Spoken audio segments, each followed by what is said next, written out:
Vamos a saludar a la doctora Ana María Alonso Beltrán. Ella es fonoaudióloga de la Universidad Nacional y además es especialista en audiología de la SR, experiencia profesional en el área de audiología clínica, adaptación de audífonos, diagnóstico y rehabilitación de pacientes con vértigo.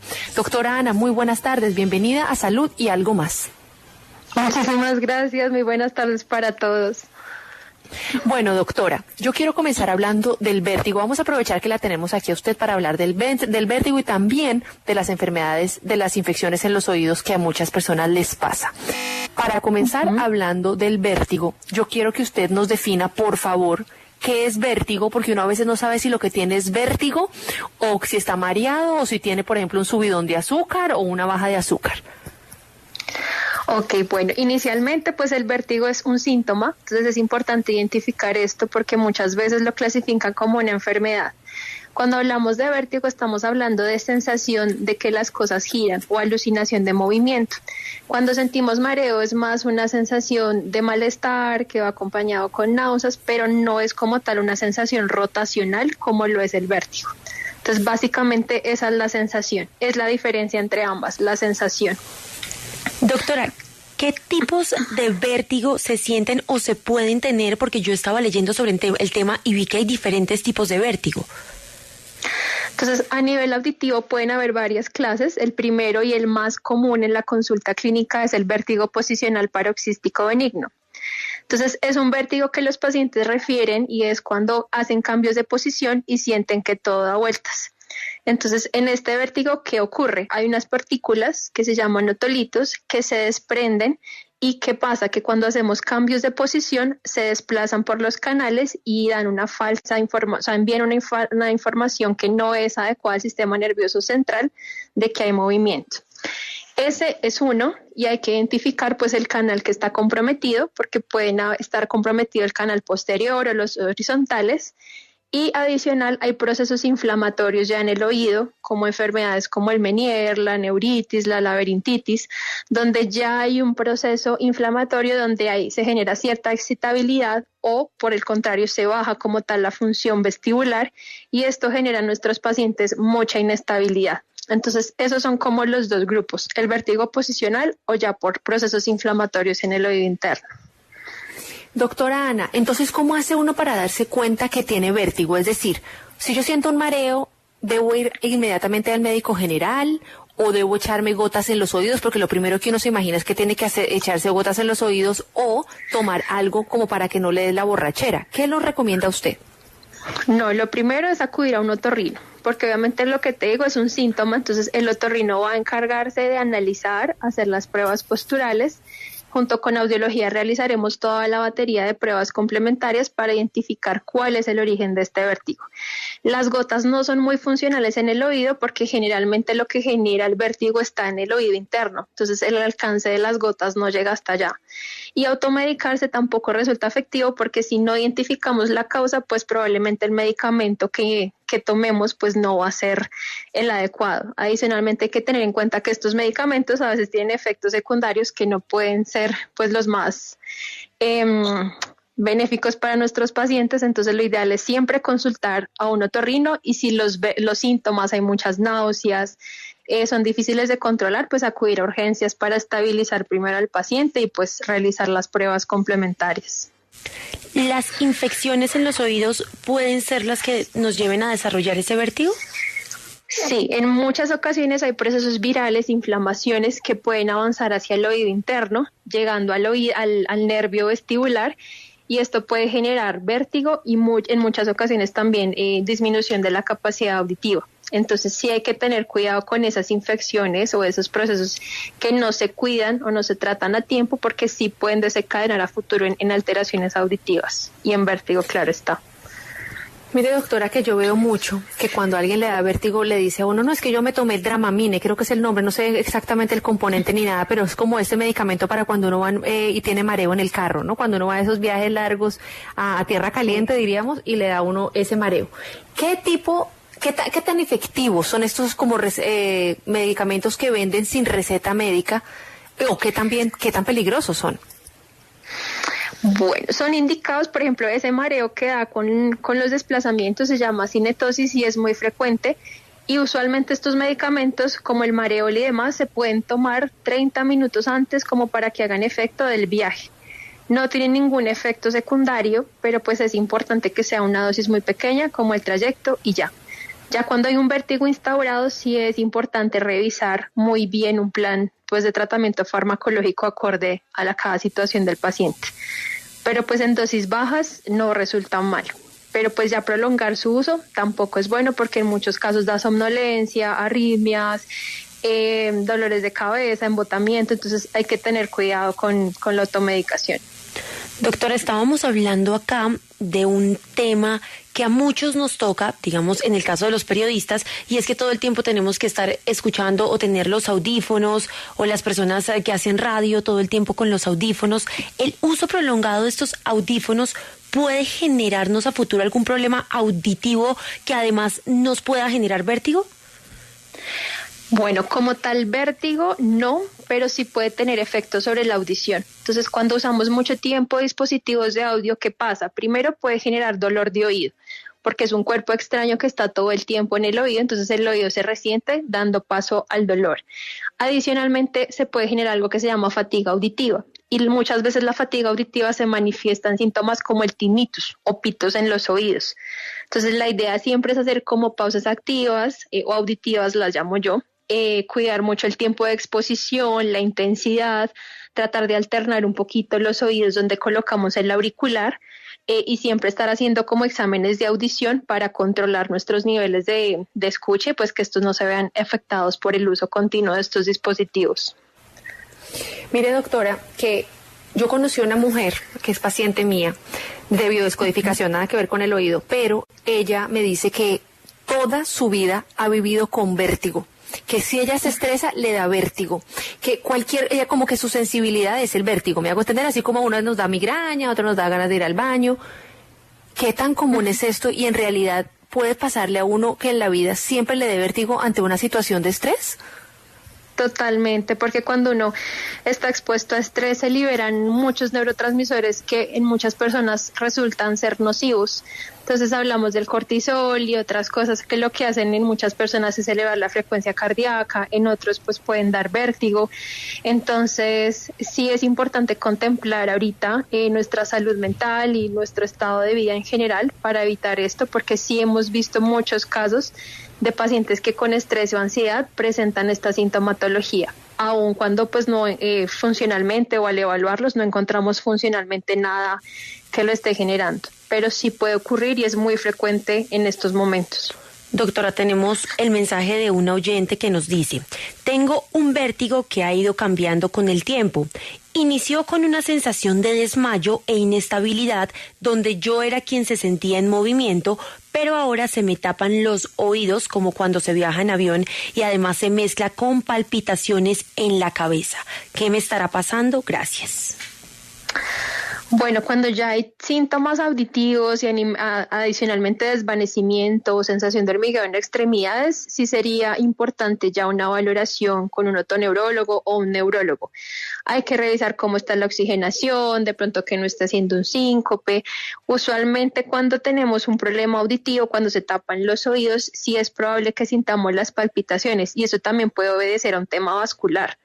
Entonces sí sería importante una valoración con cardiología, con medicina interna, con neurología para revisar bien cómo está todo.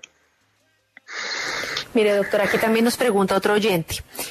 Mi padre tiene 82 años, sufre mucho de mareos o tontina, así dice él, pero en los exámenes no le sale colesterol ni triglicérido alto. ¿Esto podría ser vértigo? Bueno, en los adultos mayores el tema de inestabilidad y mareo es demasiado frecuente. Entonces, en el adulto mayor, ¿qué pasa en nuestro equilibrio? Hay 3 sensores: el sistema visual, el sistema auditivo y el sistema propioceptivo, que es lo que llamamos músculos, huesitos y demás. En los adultos mayores, estos sensores con el pasar del tiempo se van deteriorando. Entonces, obviamente, eso sumado a el sedentarismo, a la inactividad física, a cambios en esas condiciones, hace que ese paciente sea muy vulnerable a presentar esos episodios.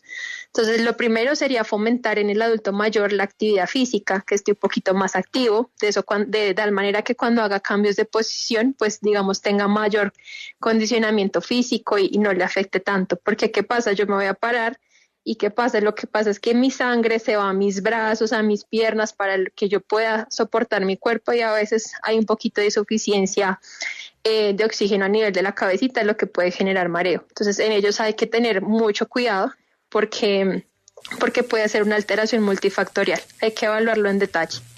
Mire, doctora, aquí hay una pregunta muy interesante.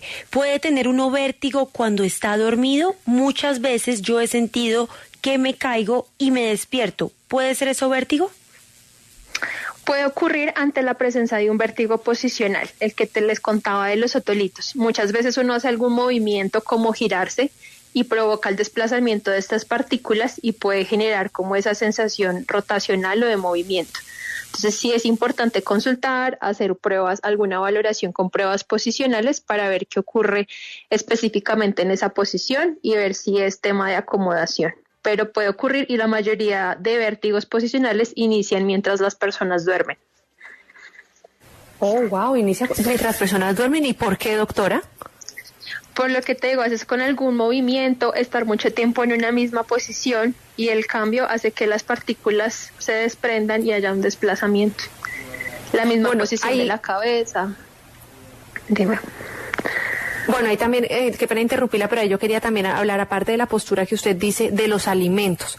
Yo quisiera preguntarle, doctora, si de alguna manera existe algún alimento que genere o que lo hago más propenso a tener vértigo o no tiene nada que ver la alimentación, porque hay unos oyentes que nos están escribiendo preguntándonos si la persona que tiene sobrepeso es más propensa a tener vértigo. ¿Cómo sería el tipo de alimentación o qué nos podría usted contar en cuanto a hábitos?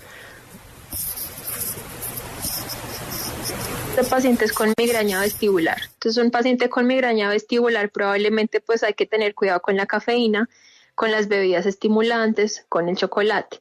Una persona con sobrepeso, hipertensa, pues obviamente hay que tener cuidado con las grasas porque la idea pues no es, obviamente hay taponamiento de grasita en las arterias, eso hace que la oxigenación no sea la misma.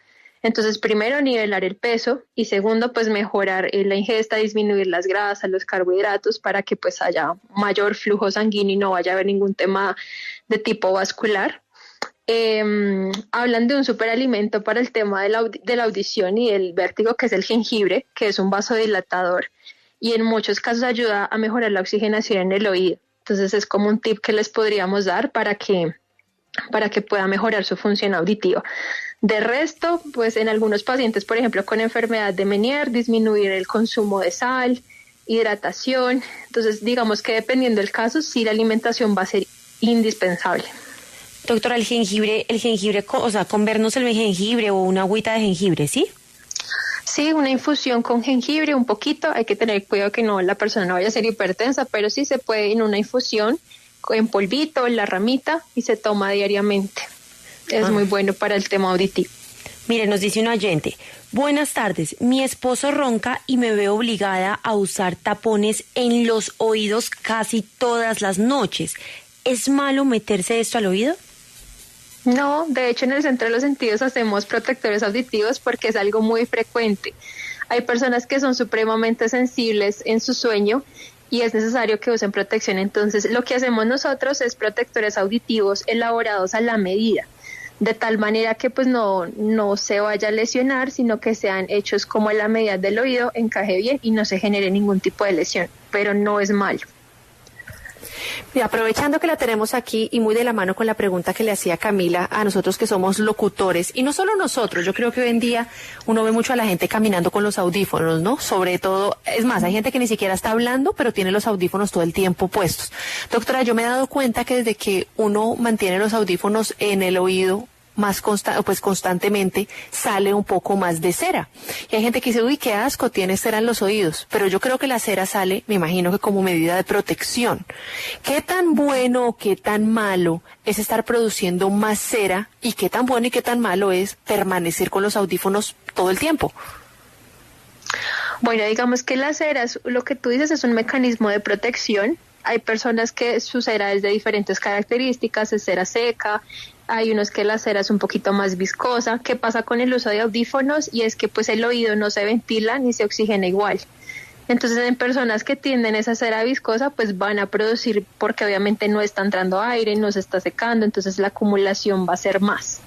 Entonces pues es importante que si tenemos la tendencia a producir cera y pues nuestro trabajo nos lleva a que debamos usar continuamente estos dispositivos, pues de pronto alguna valoración con cierta regularidad con otorrino para estar realizando limpiezas periódicas.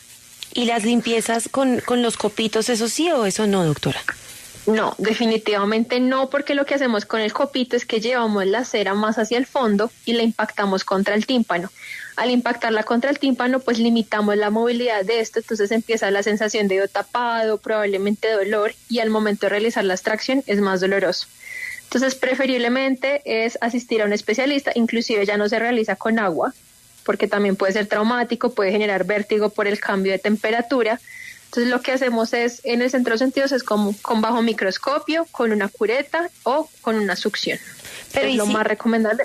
Sí, doctora, Dime. pero si lo queremos hacer en la casita, digamos, porque no podemos estar yendo muy seguido o algo así, ¿cómo podríamos hacerlo desde la casa? La recomendación puede ser goticas de aceite Johnson. Entonces lo que hace el aceite Johnson es que lubrica, va humedeciendo eso, el tapón de cera o los residuos que tengamos, y ya cuando nos bañemos, pues la idea es que de pronto entre un poquito de chorrito de agua y eso va a hacer que ablande y salga solito. Pero por nada del mundo introducir objetos o copitos. Mire la ignorancia que uno tiene a veces, doctora. Increíble. No. Sí. Increíble, porque uno está acostumbrado a que coge el copito y se limpia los oídos siempre después de bañarse, Claro. creyendo que esto es normal, pero me imagino que debe ser igual que cuando uno se quita los pelitos, pues la gente que es velludita, pero en verdad esos vellos lo que hacen es protección. Entonces, ¿cuál sería el protocolo para uno cuidarse de infecciones auditivas? Pues primero, no introducir objetos extraños, porque obviamente uno puede lacerar. Y esa laceración pues puede generar que si me empiezo a tocar el oído, si me empiezo a rascar, obviamente mis manos están sucias. Entonces muchas veces ese contacto da vía para que crezcan microorganismos y se desarrollen pues otitis externas y demás. Lo segundo, pues a veces los copitos, con el mismo copito quedan residuos de algodón dentro del oído. Y eso sumado a la misma humedad del oído, pues también va generando como la proliferación de ciertas bacterias o microorganismos que hacen que se genere infección. Entonces, preferiblemente secar muy bien los oídos, glicerina y eso pues no es recomendada, salvo que vayamos a hacer una limpieza ya por algún tapón de cera, porque pues la glicerina también se va acumulando ahí en el oído y esa secreción pues va generando lesiones de tipo infeccioso. Entonces, preferiblemente, introducir nada en los oídos y cuidarse mucho de la humedad, secarse muy bien los oídos. Bueno, doctora, ¿y qué tratamientos hay para el vértigo? Mire, esta señora nos cuenta un caso muy interesante. Mi hija tiene labio y paladar hendido desde pequeña, ha tenido recurrentemente infección en el oído, también se le colocó tubo de ventilación al oído, pero estos se salen. ¿Qué puedo hacer? ¿Qué tipos de tratamiento hay para el vértigo? Lo que pasa es que cuando hablamos de labio paladar hendido, fisura labio palatina, lo que pasa es que como tal hay una normalidad en la cavidad de la boquita de esa persona, y muchas veces la posición de la trompa de Eustaquio, que es el tubo que comunica oído con nariz, no está muy bien posicionado. Entonces a veces hay desplazamiento de partículas de saliva hacia el oído y eso puede generar como tal una infección. Los tubos de ventilación pues van a estar, pero pues usualmente el tímpano cierra solo y los bota.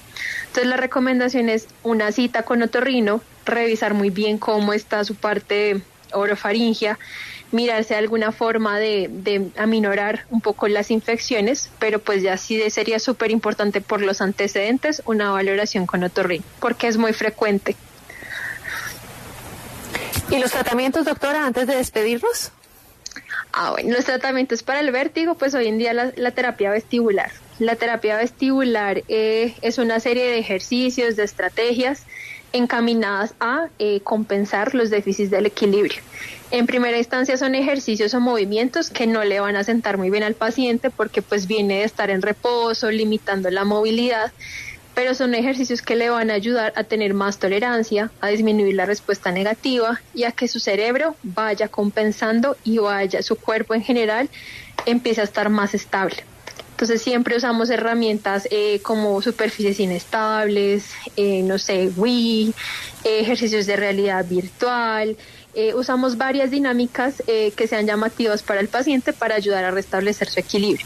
Otra recomendación es no limitar la movilidad. Siempre el paciente con vértigo tiende a quedarse quieto. Entonces lo ideal es que salga, que haga ejercicio, que trate poco a poco de irse reincorporando a su vida y a sus actividades, de tal manera que solito empiece a compensar, a sentirse mejor y más funcional.